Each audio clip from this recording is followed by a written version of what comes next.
Okay, I'm going to do a quick video on some of my modifications to my fs12t Ascend kayak. I'll start up here at the front. I'll try to make this short and sweet.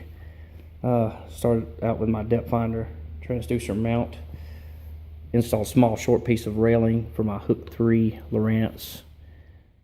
This transducer mount is a nano mount that I have purchased from Hendersonville, Tennessee from Hook 1 Outfitters. I do believe they have a website.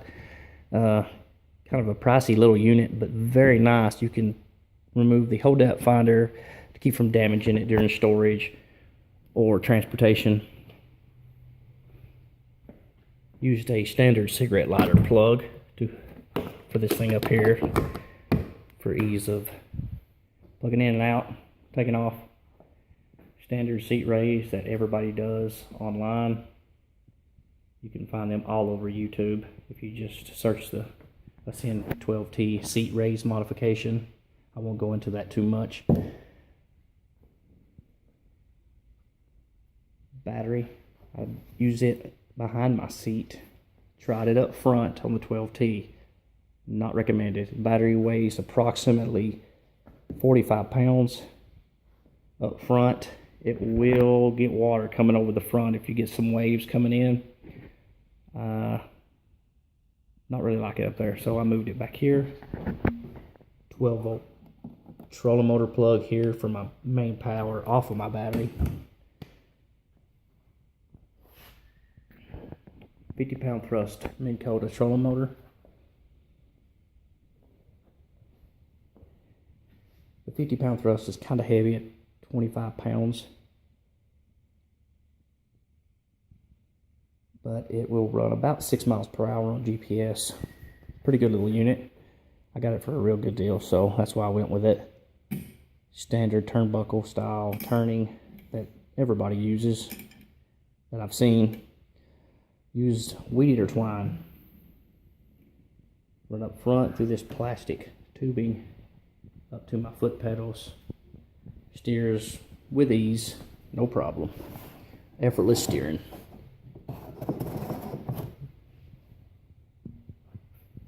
Switch off the trolling motor is here now. Used a knob from a auto parts store for air conditioning for a car. Works just fine right there. Easy to access, no problems with that. Trolling motor main power, I use a 7-pin truck to trailer connector. Auto Bart store, Walmart. I cut a 4-inch hole in the rear of this kayak so I could access the rear wiring. Purchased a piece of ABS plastic. Made a trim plate. Cover that up real nice so I don't have no problems with that. If I decide to sell this thing, I can just take this out, put another piece of plastic here with no holes in it, be perfect. They can still access the back if they want to add lighting or anything like that. Makes it real easy to run your wires through this thing just by cutting that one hole. So I would recommend that even if you didn't have a trolling motor and you wanted to put lighting or anything else like that. It allows you to run a fish wire through your boat and run wires. Trolling motor mount, cutting board, pretty much your basic setup that everybody uses. Angle aluminum. Yes, untreated piece of 2x4. Don't get me too hard on that one. It's real easy to change out. It doesn't bother me none. My depth finder does run off my same battery as the trolling motor. Will not hurt it.